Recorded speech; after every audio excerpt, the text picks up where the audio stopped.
vecs tēvs rakstīja vēstules krāvatās šķupā.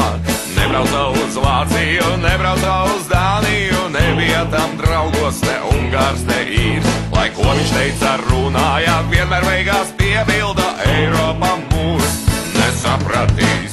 Eiropa mūs nesapratīs, Eiropa mūs nepazīs, Eiropa mūs nesapratīs, Eiropa mūs nepazīs.